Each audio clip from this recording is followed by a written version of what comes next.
रामायणी 22। मोह मंदिर में मत घुसो, अलख निरंजन लखै न कोई। जेहि बंधे बंधा सब लोई, जेहि झूठे सब बांधु आयाना। झूठा बचन साँच के माना, धंधा बंदा किन्न बेहवारा। कर्म विवर्जित बसै निनारा, सठ आश्रम और दर्शन किन्हा। सठरस बास षष्ठय वस्तु चिन्हा। चारि वृक्ष छौ शाखा बखानी, विद्या अगणित गणै न जानी। औरों आगम करे विचारा, ते नहीं सूझे वार न पारा। जब तीरथ व्रत कीजे बहु पूजा, दान पुण्य कीजे बहु दूजा। मंदिर तो है नेह का, मत कोई बैठो धाय। जो कोई बैठे धाय के, बिन सिर से ती जाए। सदगुरु कबीर साहेब जी कहते हैं कि अलख निरंजन अदृश्य काल है। अदृश्य कहते हैं जो दिखाई नहीं दे। काल के दो रूप है, एक समय की अवधि और दूसरा मन की कल्पना। इस रामायणी में मन की कल्पित अवधारणाओं को ही अलख निरंजन कहा गया है। सदगुरु कबीर साहेब जी कहते हैं कि लोगों के मन की जो रेखा रूप रहित कल्पित अवधारणाएं हैं, उन्हें वे परखने की कोशिश नहीं करते। आदमी का बंधन उसकी अपनी गलत अवधारणाएं एवं कल्पनाएं ही है। मन में जो अवधारणा बना लेती है, मन में जो कल्पना बना लेती है, जिसका वो रूप रेखा बना लेती है, वही आदमी रस्सी लोहे की जंजीर या काष्ठ आदि में बांधा हो तो उसे अपने बंधन दिखाई दे। किंतु बंधन तो अदृश्य है, वे आदमी को सहज दिखाई भी नहीं देते। मन के अदृश्य बंधनों को तो कोई पारखी ही देखता है। ऐसे दुनियादारी रस्सी का बंधन, जंजीर, सीकड़ आदि आदि से जो बांधे रहते हैं, वो बंधन तो दिखाई देते हैं, लेकिन मन की जो अदृश्य रूपी बंधन है वो उसको नहीं दिखाई देता। वो बंधन सद्गुरु के अलावा, संतों के अलावा, पारखी संतों के अलावा शायद किसी को वो परखने में आए। जेहि झूठे सब बांधु आयाना। बंधन झूठे हैं, किंतु जिन्हें ज्ञान नहीं है वे इस झूठे बंधन को ही सच मान रहे हैं और खुशी खुशी इसमें बंधे हैं। मोह में बुद्धि भ्रमित होती ही है। धंधा बंदा किन्न व्यवहारा। बंदा ही बंधन का धंधा एवं व्यवहार करता है। बंदा का अर्थ ही है वशवर्ती एवं गुलाम। जो बंधे हुए हैं, बंधन में है, वही तो बंधा है। स्वतंत्र जीव मन के मिथ्या बंधन में पड़कर गुलाम हो गया है। जीव स्वतंत्र है, लेकिन मिथ्या जो बंधन है और दृश्य रूपी मन के बंधन जो है, उसमें वो गुलाम हो गए हैं। सदगुरु कबीर साहेब जी कहते हैं, कर्म विवर्जित बसै निनारा। जीव कर्मों से अलग और जड़ प्रकृति से सर्वथा पृथक एवं असंग है। मतलब अलग है। अपने असंग तत्व का बोध न होने से जीव सब में फंसा है। अपने आप को दृश्यों में मिला देना पीड़ा है और अपने असंग तत्व का सदैव भान रहना, उनकी जानकारी रहना, उसका ज्ञान रहना अमृत तत्व है। सद्गुरु कबीर साहेब जी कहते हैं कि ऐसा शुद्ध असंग जीव सब में मिल मिलकर बंधा है। इन बंधनों से छूटने के लिए मनुष्यों ने 6 आश्रम, 6 दर्शन, 6 रस एवं 6 वस्तुओं की अवधारणाएं की। ब्रह्मचर्य, किरस्त, वानप्रस्थ एवं सन्यास, ये 4 आश्रम है। इनमें हंस एवं परमहंस जोड़कर 6 आश्रमों की अवधारणाएं हुई। योगी, जंगम, सेवड़ा, जैनी, बौद्ध, सन्यासी, दरवेश मतलब फकीर और ब्राह्मण, ये 6 दर्शन है। 6 रस वास, 6 रसों का आस्वादन है। यहाँ प्रसिद्ध 6 रस कौन कौन है? मीठा, नमकीन, कड़वा, तीता, कसैला तथा खट्टा। अर्थ नहीं है किंतु 6 नामों का जाप है। ब्राह्मणों का ओम, सन्यासियों का सोहम, दरवेशों सूफियों का हु अल्लाहु, योगियों का महीनाद, सेवड़ा का तत्वनाम एवं जंगमों का निरंजन जप है। इस प्रकार 6 दर्शनों की 6 जप है और भक्त जन अविनाशी राम नाम जप करते हैं। ये सब अपने अपने नाम जप का आस्वादन करते हैं। इनके अलावा भी अनेक प्रकार नाम एवं मंत्र आदि के जप हैं। षष्ठ वस्तु चिन्हा उन्होंने अपने अपने सिद्धांत का अलग अलग निरूपण किया। ब्रह्मचारी ब्राह्मणों का अद्वैत परमात्मा, सन्यासियों का अहम ब्रह्मामसि, फकीरों का वायु में मिल जाना, योगियों का पिंड से उठकर ब्रह्मांड में पहुंचना, जैनियों का ऊपर आलोकाकाश में चंद्रशिला पर मुक्त होकर रहना, जंगमों शिवाचार्यों का आकाशवत परमात्मा शिव में मिलना, ये 6 दर्शनों के सिद्धांत है। और भक्तों का ये विलक्षण सिद्धांत है कि राम पुरुष है और सब जीव नारी रूप है।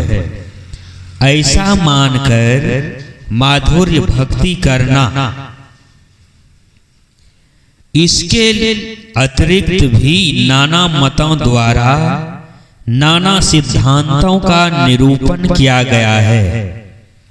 4 वृक्ष 6 शाखा बखानी, 4 वृक्ष 6 शाखा, 4 वेद एवं 6 वेदांग के लिए रूपक है।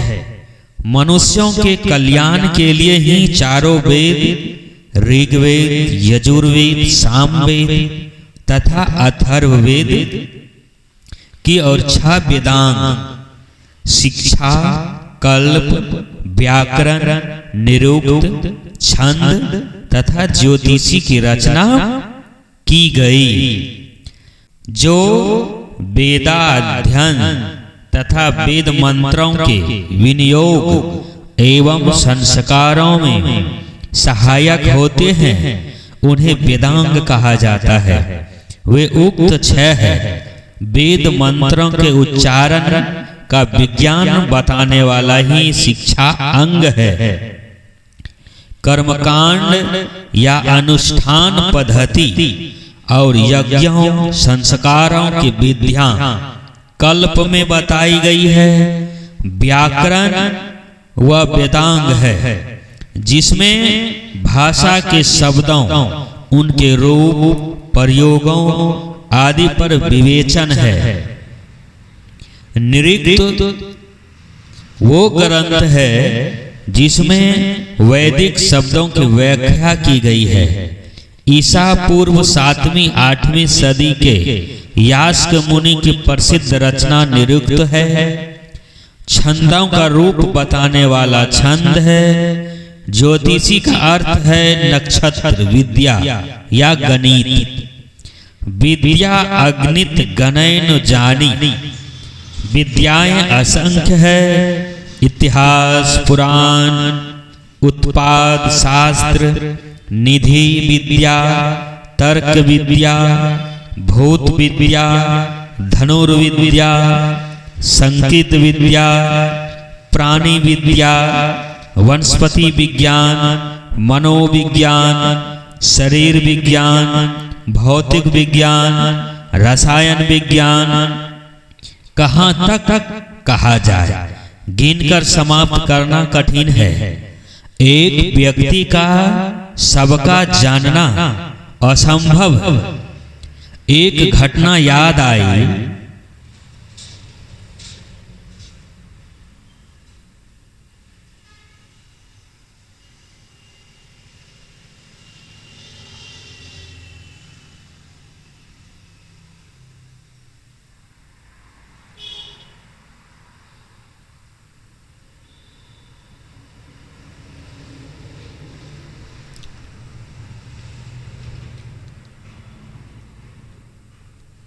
औरों आगम करे विचारा। मनुष्य और भी आगे बहुत शास्त्रों का विचार करता है। आगम कहते हैं वेद आदि मान्य ग्रंथ। शास्त्र, दर्शन, तंत्र शास्त्र आदि को वराही तंत्र नामक ग्रंथ के अनुसार सृष्टि, प्रलय, देवतार्चन, सर्व साधन, पुरुषचरण, षटकर्म, शांति, वशीकरण, स्तंभन, विदेशन, उच्चाटन और मारण का साधारण तथा ध्यान योग, इन 7 लक्षणों से युक्त ग्रंथों को आगम कहते हैं। इस प्रकार लोग असंख्यात विद्याओं का विचार करते हैं। वाणी जाल का इतना विस्तार है कि उसमें मनुष्य को वार पार नहीं सूझता। ते नहीं सूझे वारन पारा, बड़ा वजनदार वचन है। वार पार सूझने का मतलब है अपने लक्ष्य का दिखाई दे जाना। यदि मनुष्य अपने लक्ष्य को न देख सका तो बहुत विद्याएं पढ़कर क्या हुआ। इसलिए सदगुरु कबीर साहब जी महानिर्देश है, सार सार को गहीर है, थोथा दे उड़ाए। लोग कल्याण के लिए ही नाना नाम एवं मंत्रों का जाप करते हैं। देश के बहुत या सभी तीर्थों में बारंबार भ्रमण करते हैं। एकादशी, अष्टमी, चंद्रायन, बृहस्पति, शुक्रवारी, मंगलवारी, बहुत सारे ऐसे इत्यादि व्रत उपासना करते हैं। पेड़, पहाड़, पानी, पसान आदि में देवी देवता मानकर उनकी पूजा करते हैं। अनेक प्रकार दान पुण्य करते हैं। ठीक है, अपनी अपनी समझ शक्ति के अनुसार कुछ कर्म धर्म करना अच्छा है, किंतु इससे भी कुछ आगे है। इसे सत्संग विवेक द्वारा समझने का प्रयास करना चाहिए। मंदिर तो है नेह का, मत कोई बैठो धाय। जो कोई बैठे धाय के, बिन सिर से ती जाए। बहुत महत्वपूर्ण साखी है। सदगुरु कबीर साहिब जी कहते हैं कि मोह के मंदिर में दौड़कर मत घुसो। उपर्युक्त वर्णित सारी विद्याएं एवं सारे खटकर्म मोह के ही मंदिर है। इनमें दौड़ दौड़कर मत घुसो। मोह के मंदिर में घुसने से मनुष्य का सिर कट जाता है। अर्थात जो मोह से आवृत होता है, मोह से घिरा हुआ रहता है, ममताओं से घिरा रहता है, आसक्ति से घिरा रहता है, उसका विवेक सो जाता है। धन संपत्ति का मोह, जमीन मकान का मोह, परिवार समाज का मोह, बेटा बेटी का मोह, सगा संबंधियों का मोह, मान प्रतिष्ठा का मोह, शास्त्र परंपरा का मोह, विद्या वाणी का मोह, संप्रदाय मान्यता का मोह, रस्म रिवाज का मोह, देह तथा मन के संकल्प विकल्पों का मोह, कहाँ तक गिनाया जाए। ये दृश्य मात्र का मोह ही तो गले की फांसी है। जिसने मोह का परित्याग किया, ममता को छोड़ा, विषय वासना को छोड़ा, जो संसारिक प्राणी पदार्थों के मोह ममता आसक्ति को छोड़ा, वो अपने शुद्ध चेतन स्वरूप में स्थित हुआ। वो अपने असंग तत्व में प्रतिष्ठित हुआ। वही सच्चे अर्थ में मानवता का उन्नायक है।